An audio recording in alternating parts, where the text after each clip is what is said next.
We're live. Look at that action. So I'm back home. I've got Dice behind me. They've got my back. And I thought I'd just check in because I literally just finished a 13 and a half hour elapsed time, but about a 12-hour drive. So I'm a little punchy. I'm a little whacked out from caffeine and lack of food. But I thought I'd recap a couple of things that had been interesting for me and all the rest of it. I see we've got a couple of guys on already. Well, we actually have 9 people. What is going on here with you people? Good for you. All right, 11 people. Thanks for joining. That's awesome. That was a bug. So I wanted to talk a little bit about, I had an amazing time in the mountains, and I get sometimes, it's not every year I get to do this, but when we had little kids, I would, my wife and I would take off, and we would take the 3 kids, and we would go up to this house that her and her family and we all owned together. And we would stay between 2 and 6 weeks because she wasn't working. I hate it when that happens. And then I could work remotely or most of the time, or in fact, back in the day, I would go to the library and sit outside in the car and do conference calls and web email stuff because we didn't have we had like a dial-up nonsense. We've had this place for a long time. And so it's kind of whack. But now we've got freaking like hardcore fiber action going on. So it's pretty awesome. So I was able to do my work, walk the dog in the morning. I would take the dog down to the lake, drive down to the lake, let him swim, throwing sticks and stuff, chase ducks. There's a new espresso place in town. So I was super happy. I got to have real coffee. My espresso maker up there kind of went, screw you. You haven't spoken to me for a while. I'm not playing anymore. And so I had to drive to town, which is it's not far. It's like 8 minutes, but I had to drive to town, buy good coffee, buy an extra coffee for later. And then I would come back and do some work and then hit the gaming table. So it was a really interesting time because I ended up doing a lot of East Front stuff and a lot of tactical stuff, but just like multiple scales. And it was very, very relaxing and fun. But surprisingly, I didn't get as much done as I hoped. I was hoping to finish a Russia besieged scenario. Hey, good morning, Austin. And so, Austin, I'm back in Austin. Funnily enough, I like that. And Charles, good to see you. And Jeffrey and BC Games. Thanks for joining. Hey, look, and by the way, if you have joined, there's 12 of you here now. So come on, say hi. Don't be shy. It's okay. No lurking. Otherwise, I'm going to start kicking people. That's okay. I can't do that. It's not a feature. But let's see. So what was I saying? Damn it. I thought I would get more done, and I didn't. I had a number of interludes that involve people befriending me as a neighbor, and then people befriending me and my dog Blue down at the lake, who then said, "Oh, so you have a house here? Could we rent it?" And I was like, "Oh, I guess I better." I guess I better show them the house, which it turned into them coming up for cocktails, which turned into a 2-hour conversation with 2 retired people who were very kind and very, very sweet, but just not what I wanted to do. I wanted to go like read books, play games, roll dice, do stuff. So GT, what's up? Martin, what's up? Todd, you here? Kilroy's well. The whole gang is here. John is here. Douglas, hey man. Hey Douglas, I got your invite, and I will be buying a ticket to listen to the play. I'm very excited. Douglas is in a play, and I just got an invite for it, and I haven't looked at my email for a couple of days, so I don't know how long it's been floating around. But he's in a play, and if you want to post the link here, bro, you should, and let's hear the reading or the exercise that you're going through with this. I think it's very cool, man.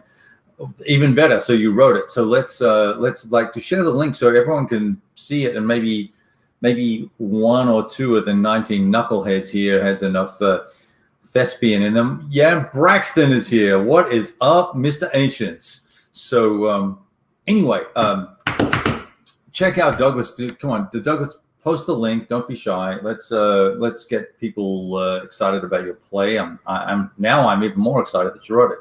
So Stephen, hello as well. Well, Martin, maybe you could be in the play and be an extra. I'm just kidding. So there's something about the drive from this town called Angel Fire to Austin. It's a beautiful experience because you start. I got up at 4:45 this morning, and when by the time I left, it was you got to pack up all the crap and make it all ready for the people to come and do the cleaning and all that. And so I'm trying to think through the experience. You're leaving in the dark and you're driving through fog, and then you go down you're driving over cattle guards and basically one-lane roads and dirt tracks at some point, because I take all these shortcuts, and it's foggy and dark and it's cool. And then the sun comes up, and by the time I get to this little town called Mora, sun comes up and you have this beautiful sunrise experience, and the fog starts to burn off. And you've got these kind of, you've come down off of 9,500, 9,800 feet or something like that. And you're now down at more normal level, like 2,000 or something feet. And so so the terrain goes from these big pines and aspens and stuff to scrub. And so then you get these rolling hills and scrub. And eventually you kind of get onto this sort of plateau that's spiny grass and really run down, really kind of sad. Like New Mexico is a super poor state overall. I'm just sweeping copper off my PC. I haven't been home for 3 weeks. It's an invigorating experience to come home. But so these dudes, this experience that you go through all this different terrain and different economic zones and all this sort of stuff. And then once you hit Texas, the gas goes down by 30 cents a gallon or 50 cents a gallon or something crazy like that. There's more people on the road. People are waving at you, saying hi. New Mexico, everyone's kind of like, fuck you, get out of my way. And that's a generalization. I know there are other areas that are nice. Don't panic if you're from New Mexico. But and then you get down to that, so now you're on this huge plateau. There's some mesas and stuff in the distance and hills in the distance, but there are these huge, as far as the eye can see, crops just being harvested, and there's a railway line on your right almost the entire way. And so you've seen all these trains go by and all these box cars and containers and stuff. Anyway, it's just I love that experience. And then you drop off they have a name for it. It's called the something cap, the rock cap, I think it's called, something like that. You drop off of that at a town called Post or Snyder, and then it goes down maybe 1,000 feet. And then you're down into the Texas plains, and then it's a different sort of terrain. And then it changes again as you get into the hill country. So it's just a great drive. Anyway, I'm crapping on about that. I want to talk about war games. I want to talk about what I played. So I'm full of emotions from the drive. It's a 13-hour ordeal, but it's me and the mutt, we stopped for gas and we got some barbecue, and I found an espresso place on the way. I was like, woohoo, right? So lots of sugar and lots of caffeine. So I kind of go through it, but super cool. Anyway, the Cap Rock. Thank you, Fargo. See, someone knows what the hell I'm talking about.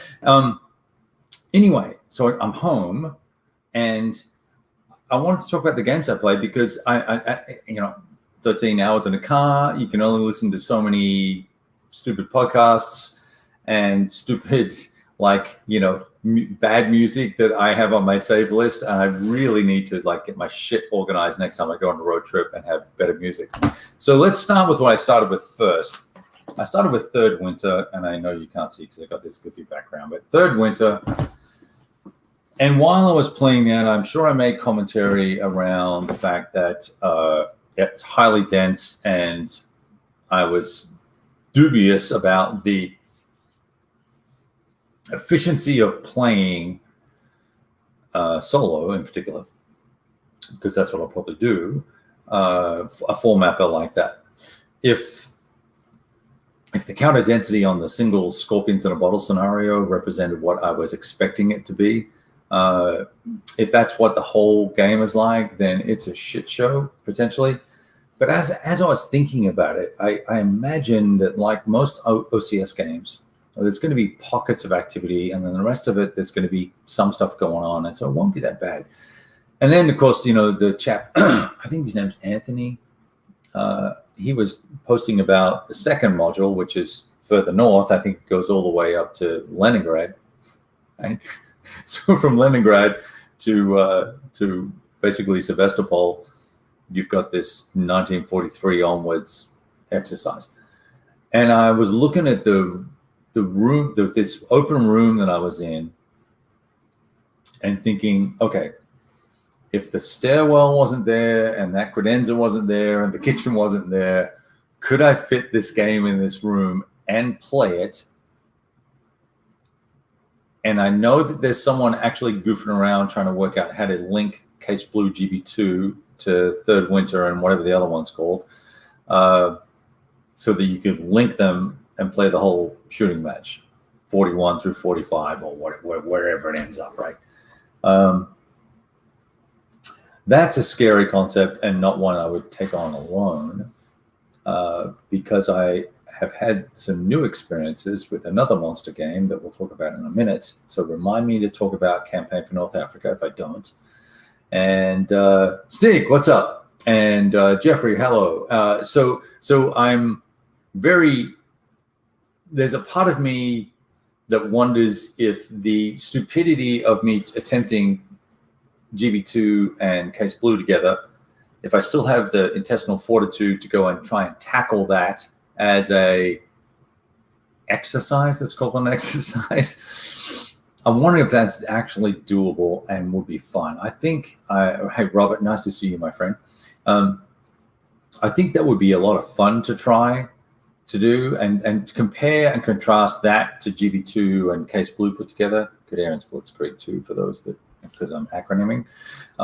So I'm curious about that. And so my play, I really enjoyed the gameplay. I was perhaps surprised at the resilience of the Germans, or perhaps disappointed with my Russian offensive gameplay. I don't know which one it is, but the Germans just cock blocked, Amazon rocket blocked all of the major Soviet offenses. It was pretty impressive. And I'm pretty sure I put a lot of thought into both sides. I did kind of go, let's just like mass on as the Soviets, because I feel like that's the appropriate way to do that. With, the core tank cores in reserve and stuff like that. But anyway, we're talking about details that you probably might not know. So I'm impressed, and I think, if not the next game, one of the next 3 games that I'll be putting up, I will be putting Third Winter up and clipping the rest of this monster and getting it on my table at the house. Quick house update. We get to, and don't tell anybody, but we're firing our real estate agent this Friday. It's so awesome. I just can't wait. The next game I played, well, actually, I played the 2 concurrently, which is probably half the problem. I played MBT, and I took, there we go. I took the units from BAOR, the British Army on the Rhine, chaps, and played that, brought the wrong map. It's a 3-mapper. One of the maps was wrong. We made do, because that's what we do. Had an absolute, since we're swearing, balls out experience with MBT. So much fun. So much narrative excitement comes out in the game. awesome fun. I cannot wait for Africa to come out. I'm on a huge Africa tear right now. I was looking at all my pre-orders. I have John Longshore, sir, I bow to you. Where the hell have you been? You haven't been on any of my live streams recently, and I'm a little disappointed. So you need to pick up the pace and get with the program. My son I haven't seen for 3 weeks, may come in the door in a minute, or he's going to go the other way. He's going the other way. So I'm on this huge Africa tear at the moment. So I need to, hang on one sec. I have a wife calling me. I'll be right back. Yeah, I'm online for a minute, but I will be up. He said I always go for he's going to go order pizza. I'll be up at 7. No, he's getting it delivered. Okay, sorry. Had to mitigate a wife. So where was I? Yeah, MBT. I can't wait for this Africa thing to come out because I've got so many games pre-ordered for Africa, and I'm doing this crazy 5-turn scenario, all rules, all options, crazy time CNA scenario. And I think we're 89, 95% of the way through turn 1. And it's going exactly as you expect it would. It's 1941, and the Italians are kicking some British butt. And I'm running the 2nd Libyan and the Maletti division. And there are, so there's 1, 2, 3, 4 of us on the Axis side. And I think there's 1 or 2. I think someone might have just dropped out. There's 1 or 2, excuse me, on the Allied side. So I'm just looking at this. Yeah, I'm sorry, Stig. Yeah, Panzer, MBT, it's all the same. Look, dude, let's not get bent out of shape about all this action, right? It's MBT and Panzer use identical rules except for ATGMs, air, modern air versus regular air, obviously, or World War II air, right? So it's all the same. Artillery is a little bit different, stuff like that, but otherwise it's identical. Units are different. So lots. World's tiniest knife. Look at that. Here he is. Oh, it's you. Hey, I thought it was going to be Riley. So I think there's lots of opportunity to have an enormous amount of fun with that particular system when it comes out. So I'm super excited about that. The CNA stuff, it's no. Here he is. Hey man, how you doing? Mike special. Mike special. Extra crispy. Extra crispy. Yeah. I'm sharing the Have a card to order it with. It's in my purse, which is, I think, right. Use mom's credit card. Yeah. Go crazy. Don't use mine. It's half price, right? Yeah. I was gonna say, I used Gigi's card, but if it's half price, it's okay. So anyway, let's see. Where was I after hugging a kid? The trick with CNA is that it is the representation on the map can often be a somewhat abstract exercise, and the detail or the narrative or the history comes out in the spreadsheets that are used to manage everything that's on the map. And so that was a real eye-opener for me, and I think Clay Stone did a fantastic job trying to help us understand how things work and what was going on, and the level of excitement and passion he has for it, because he's the guy that organized all this for CNA, and it's really cool. It's an enormous amount of pre-calculation and thought before you go do something, because the consequences are dire if you make mistakes. We've been very generous the first term with people goofing shit up, i.e. this guy, and so we're learning as we go and experiencing as we go. But it's there's nothing that says you couldn't play that game by yourself. but it would be the tedium of managing a significant number of Excel spreadsheets or tabs. And I think that's probably what drives it to being a team game. And so when I look at that and contrast it to Third Winter, there's not that paperwork exercise that goes on, but there is a ton of, I guess, logistical assessment that needs to be made about where your effort goes and where the supplies go. And that's a similar exercise, but it's less clinical to a certain degree. And one of the guys on our team is just, his sole job is logistics. And so he's doing tier 2, tier 3 logistics for all the Access forces that are, doing their thing, right? So and that I think is where all the work really gets done, and we're just goofing around at the front end, up at the front, trying to make things happen. So anyway, hang on just one sec. I'm going to mute you guys for a minute and stop the camera. I'll be right back.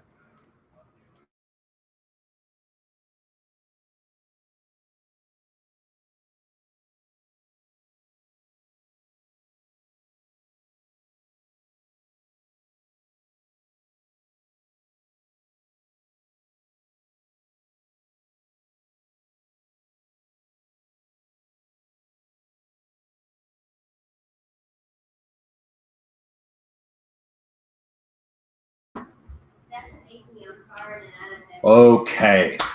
We're just trying to find a credit card to purchase dinner, so I needed to stop. Okay, now I have no idea where I was. Let me see what I said. What are people folks going? All right, Stig, MBT.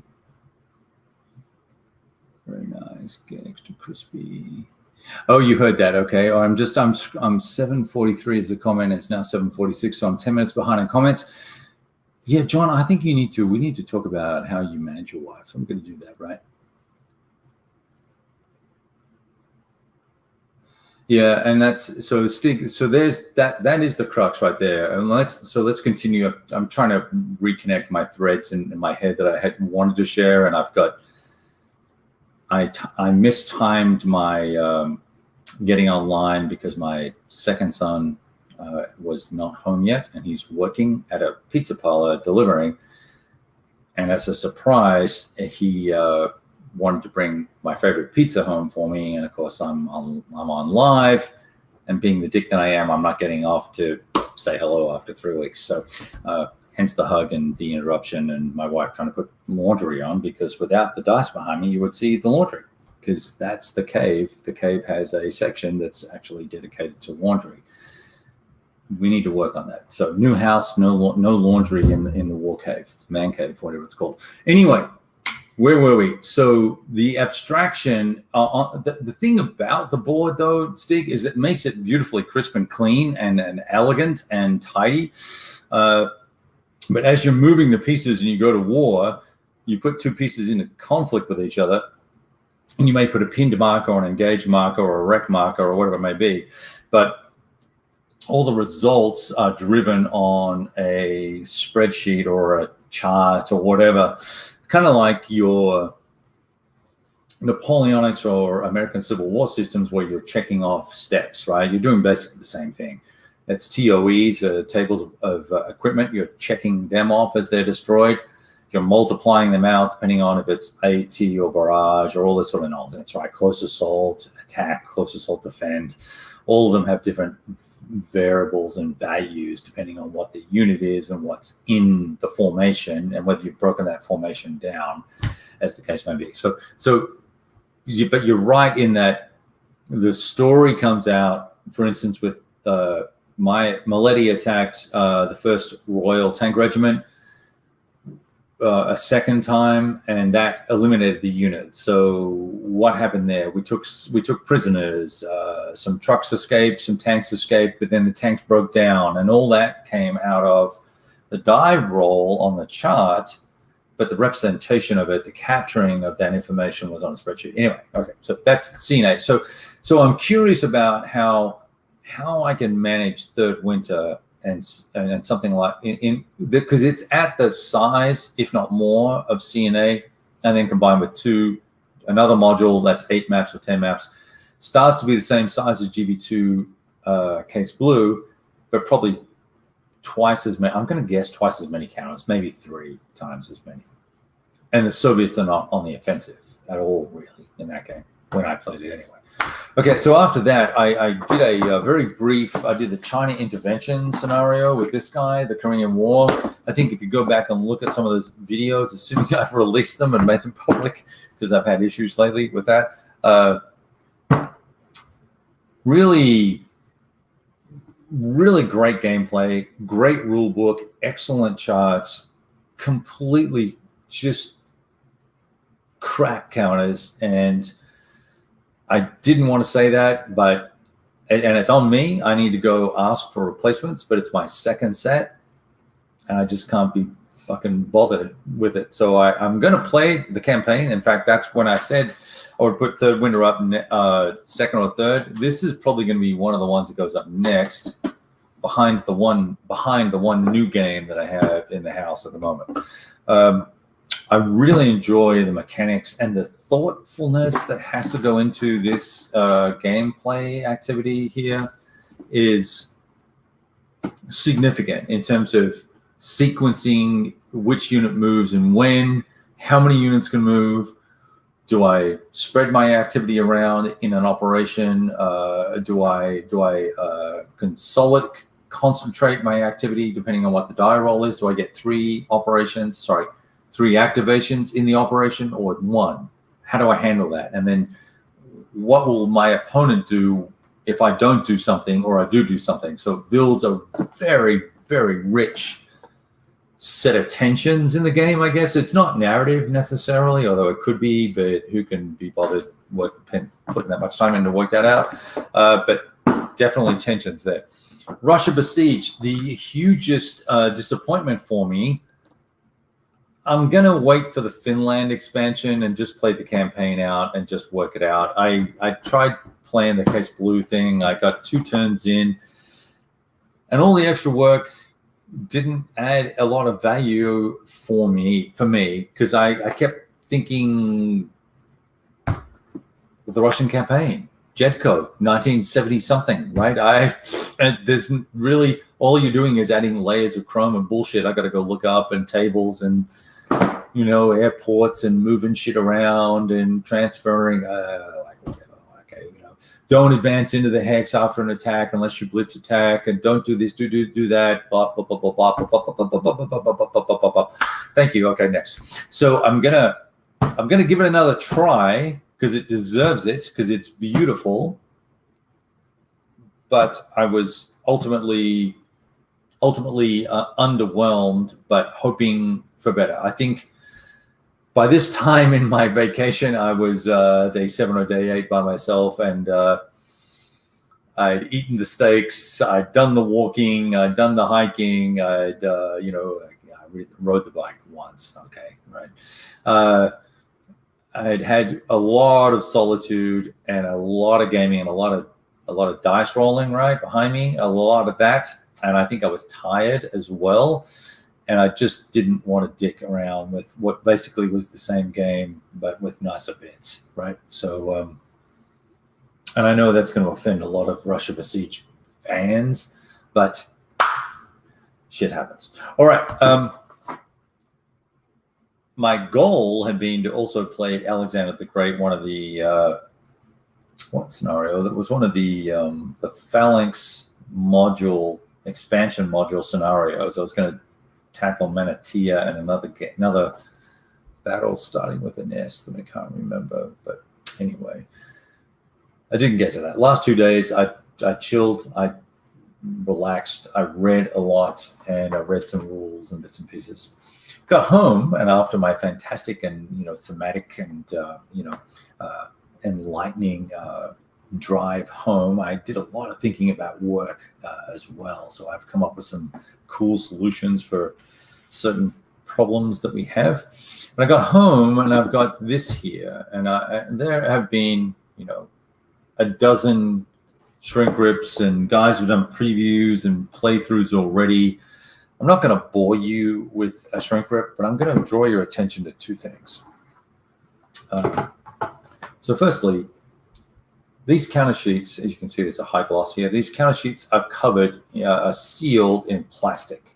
So I'm assuming they're easy punch. And they look like they're decent thickness, not too thick, not too thin. Everything looks to be registered correctly. Impressive. So I'm going to show you what, I don't know, and this is where I don't understand what happens with compass games. Okay, so keep in mind these counters, right? And I'll say these counters are great to excellent, good to great. They're pretty. I don't want to take the shrink rip off here yet. There's an OMG counter. I don't know what that means, but I think that's pretty funny. Oh yeah, these are easy punch. I just punched out 6 counters right here, just pushing. So I'm going to show you the difference. And I don't know, and this is where I get confused, right? Is why am I getting? Oh, you can't see because of the goofy thing. Why am I getting this? Why just stop? Okay, let's get it right now. The second thing I want to draw attention to, the colors here. Now he said this feels actually, and I'm probably going to get slapped for this. Okay, maybe it doesn't. Oh, I was, because I have, this is the first time I've looked at this. I checked the contents to make sure everything was here, but I don't know if you can see that a little bit, maybe whatever, but yeah, stupid backgrounders. Okay, the artwork on this is pleasing to the eye. It's not murky. I can see the hex numbers. So Kevin, of course you can see the hex numbers. What are you talking about here? I gotta be careful. I gotta be careful here because I've got punch counters. Because someone may have packed up that game when it is.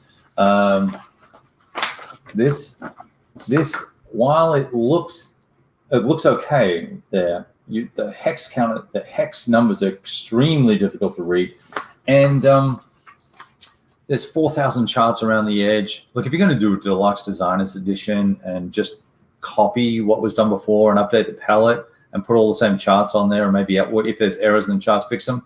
Why not take the extra step and say, do I need charts on the maps? Do I want charts on the maps?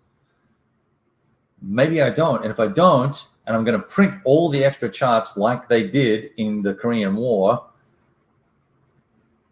and give you multiple copies of them separately and put them on the maps. It's freaking confusing, and I don't care for it. And I would rather either put them on the map or don't, right? One or the other. I think you could have saved space. It could have then not been perhaps a 4-map game. Maybe it could have been a 3-map game. I don't know. That's me talking out my ass. I have no idea. I don't do maps. I know a guy who does them. But I was super. Look, I like the Korean War gameplay. Once the counters are on the map, it's all kind of murky and muted and difficult. And I hope this NATO game is everything people's telling me it is. It's beautiful, gorgeous, in fact. So my plan is to play with the designer. Bruce and I have been chatting, and I interviewed him a long time ago for Air and Armor. And he invited me to play, and I didn't take him up on it because, quite frankly, too much going on, and everyone else had already done it anyway, and I'm not into following the leader. But now that it's out, I think this might be a great way to fast track my learning exercise with NATO. So we're going to do that. We're going to get that on probably a live stream. I think I'll make him do a live stream with me. That way you can see that I have not read the rules, and we'll go from there. All right, I'm going to check comments, and then we're going to, because I need to go see kids and be sweet. All right, Mark Gould, thank you for checking in from Edmonton.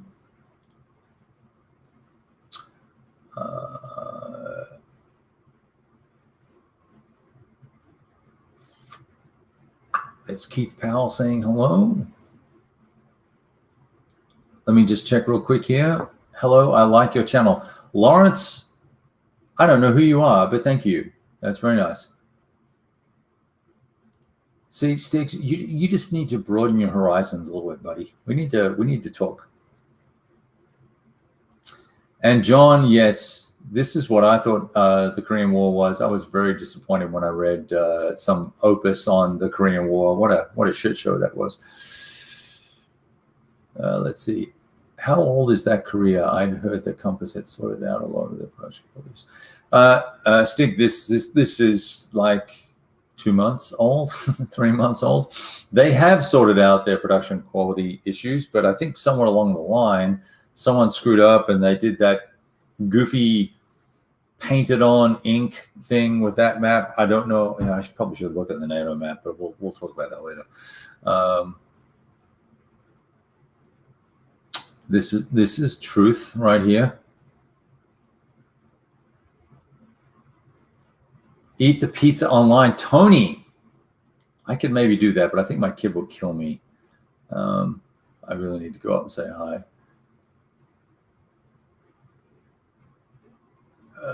Neil, Neil, this is a good point. Yeah, look, I'm excited about it because it's interesting and it's massive, and I think it's challenging to play. There's actually not a lot of tactical nuance to go for. You don't get a lot of choices in how you conduct combat. There are a lot of choices about how you recon and understand what you might be getting yourself into. But an attack is an attack. Either you're using your artillery up front or keeping it in the rear, or you're not. That seems to me to be the primary decision that you get to make in the game.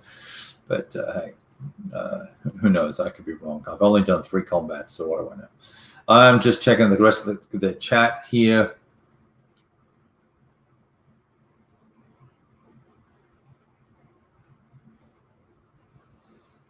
Yeah, and Todd, this is where my mind's at as well. If you want to get a feeling for what went on and why, then the Russian campaign or Russia besieged or some other bigger thing, war in Europe or war in the East or whatever it's called, you could do that and you get a feel for it. Now, is it accurate? Who knows? That's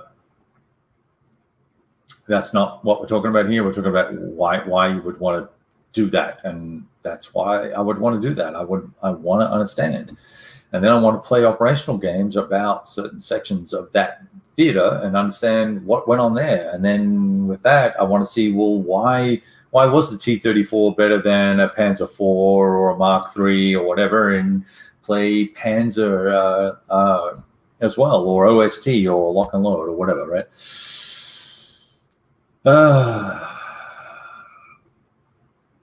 Well, so Stig, here's the thing, though, right? With CNA, you know that 200 guys died, 75 are captured. You lost 3 trucks and a gun. I just captured some trucks, a 60-pound gun, and 50 tons of ammunition. We're going to put that shit to use, right?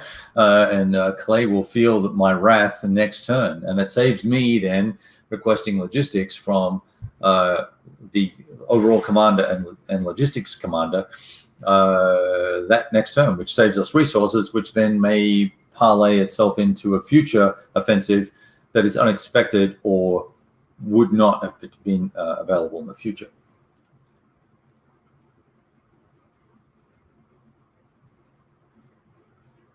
Oh, so Kenneth, maybe it's a new manufacturer, but they keep bouncing around with manufacturers. I have, all I know is it's a Compass game, right? And so you get it right? And there are some things that are forgivable. We talked about this the other day in terms of quality, right?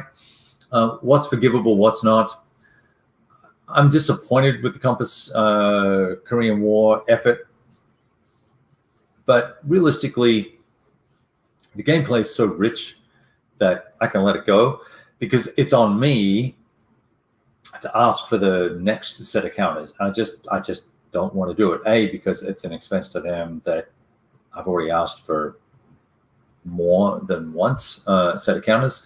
So I'm happy to be with what I have. If you are buying the game for the first time, check your counters. And if they're not right, get a replacement set, and make sure you ask for the thin ones, not the thick ones. And then you'll be fine, and then it'll be fine. They're fixing stuff, and they're honoring their errors, which is more than we can say for some companies that don't do that, right?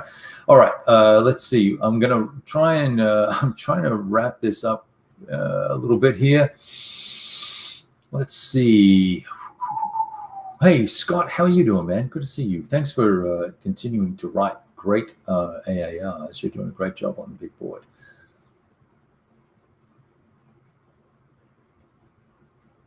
John with the pithy commentary. I got it. Company should republish CNA. So look, I'm sorry. I mentioned this earlier on, John. It's a campaign for North Africa, yes. And please don't comment about the pasta rule because we are using it, even though it's optional and a joke.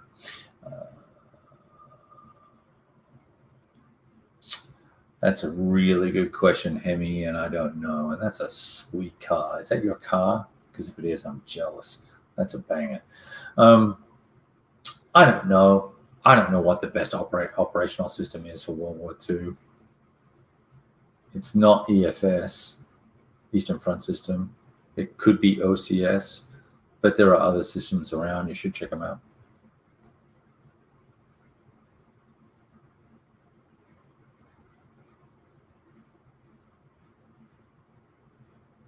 Let's see. No. Okay, Mr. BC Games Guy, that is not correct. What Decision Games is doing is taking the name and then shoving a completely different friggin' game underneath it and calling it CNA. So that's what they're doing. And let's all just be frickin' honest with that. They did the same thing with the Desert Fox and completely foobarred that exercise. It's not, Desert Fox Deluxe is not Desert Fox. There's not a shadow of resemblance between the two games. It's absolute bullshit, and it's a crap game. But I'm going to try it again and see if I can work it out because I think it sucked. But I also will not be buying CNA until I hear just raving reviews about how awesome it is from people I trust. I went and bought the new Pacific War game, and it's basically a mess as well. So it's a $400 boat anchor that I will probably burn one day. Let's see. Yeah, John, that's not what you need to do, my friend. Just go buy the old CNA and goof around with that. You don't need the new one. Not yet, anyway, until I release it and we can all see it live and in action and understand exactly what it is they've done. It's crazy. All right, let's see.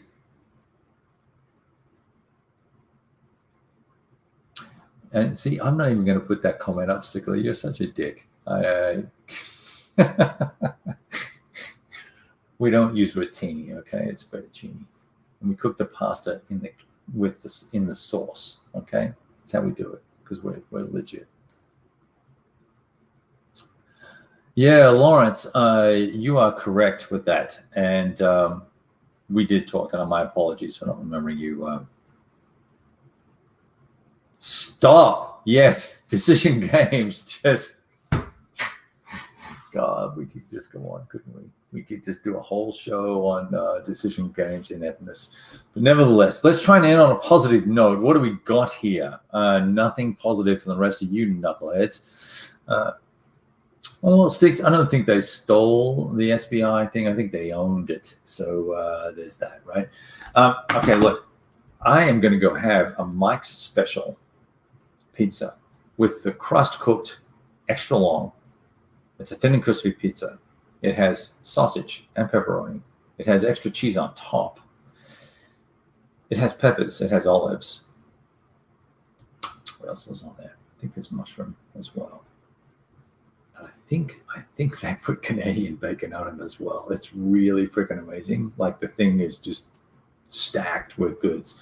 Mike is the owner of this pizza house, and it's good. I'm going to let all you guys go now. We're going to call it a night. I'm going to see what else you've got here. Oh, well, look, BC Games, we could talk.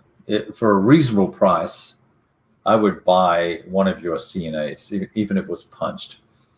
I had a mint pristine copy in my hands for $99, and I deferred and gave it to my friend in the UK and let him have it for $99. So I will pay something more than 99 and less than 400, probably less than 300, because it is actually somewhat of an unplayable monster without these spreadsheets that I have. So, all right, let's see.